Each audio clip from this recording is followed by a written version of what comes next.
நீங்க என்னைக்காச்சும் கடல் குதிரையை பார்த்திருக்கீங்களா? அது எப்படி காட்டுல இருக்கக்கூடிய குதிரை மாதிரியே கடலுக்குள்ள ஒரு மீன் இனம் குதிரை மாதிரி இருக்கு. முன்னொரு காலத்துல காட்டுல வாழக்கூடிய குதிரைக்கும் கடல்ல வாழக்கூடிய முதலைக்கும் இனப்பெருக்க நடந்து இந்த மாதிரி கட்டுக்கதையை நிப்பாட்டிட்டு உண்மை என்னன்னு தெரிஞ்சுக்கலாம் வாங்க.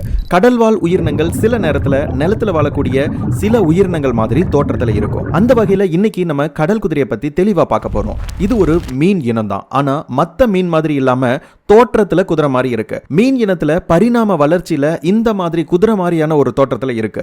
மீன் இனத்துல இது வேறுபட்ட ஒரு மீன் இனம்னு கூட சொல்லலாம். குரங்குக்கு இருக்கக்கூடிய வால் மாதிரி இதோட வாலும் நீளமாகவும் சுருண்டு இருக்கு. அதோட வாய்ப்பகுதி நீளமான குழல் மாதிரி அமைப்பை கொண்டிருக்கு. இனப்பெருக்கத்துல கடல் குதிரையை பொறுத்த வரைக்கும் ஆண் குதிரை கற்பம் தரிக்குது. தனித்துவமான ஒரு நிகழ்வு இல்லையா? இனிமேல் எந்த பெண்ணுமே ஆணை பார்த்து ஏதாச்சும் ஒரு ஆணினமாச்சும் புள்ள பெத்து பார்த்திருக்கீங்களா அப்படின்ட்டு ஒரு கேள்வியை கேட்க முடியாது. பெண் கடல் குதிரை முட்டைகளை ஆண் கடல் குதிரையோட இனப்பெருக்க பையில போட்டுரும். அந்த முட்டையெல்லாம் குட்டியா வெளியில வர வர அது ஆண் கடல் குதிரை தான் சுமந்துட்டு இருக்கு. இதுல இன்ட்ரெஸ்டிங்கான ஒரு விஷயம் என்ன அப்படின்னா, தேவைக்கு ஏத்த மாதிரி இந்த கடல் குதிரை நிறத்தை மாத்திக்குதுங்க. மனுஷன் மட்டும் இல்ல, கடல் குதிரையும் தான். அதோட உடம்புல குரோமட்டோஃபோர் அப்படின்ட்டு ஒரு அமைப்பு இருக்கு. அதை யூஸ் பண்ணி தான் அது தன்னோட நிறத்தை மாத்திக்குது. நிலத்தில் இருக்கக்கூடிய பச்சோந்திக்கும் அண்ட் நீர்ல இருக்கக்கூடிய இந்த கடல் குதிரைக்கும் உருவத்திலேயே இருந்தாலும் சரி, இதே மாதிரி இந்த நிறத்தை மாத்திக்கக்கூடிய ஹேபிட்ல இருந்தாலும் சரி ஒரு ஒத்துமை இருக்கு.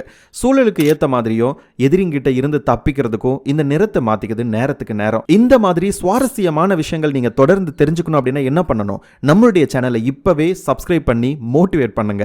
உங்களுடைய ஃப்ரெண்ட்ஸுக்கும் இந்த வீடியோவை ஷேர் பண்ணுங்க. இந்திய வனவிலங்கு சட்டம் 1972 படி கடல் குதிரையை பிடிக்கிறது, விற்கிறது இது எல்லாமே தவறு. கடல் உணவு சங்கிலிக்கு கடல் குதிரையோட பங்கு மிக முக்கியமான ஒண்ணுன்ட்டு நம்முடைய மீனவ நண்பர்களுக்கு நல்லாவே தெரியும். அவங்களோட மீன் வலையில என்னைக்காச்சும் இந்த கடல் குதிரை மாட்டுச்சுன்னு வைங்க, அவங்க அதை எடுத்து கடலுக்குள்ளே வெட்டுறாங்க. நல்ல ஒரு செயல் இல்லையா?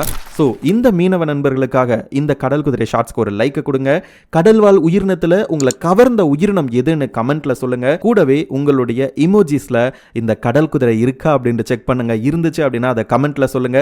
அண்ட் இது வரைக்கும் சேனலை சப்ஸ்கிரைப் பண்ணாம பார்த்துட்டு இருக்கீங்க அப்படின்னா தயவு செய்து சப்ஸ்கிரைப் பண்ணி சப்போர்ட் பண்ணுங்க. தேங்க்யூ. பை.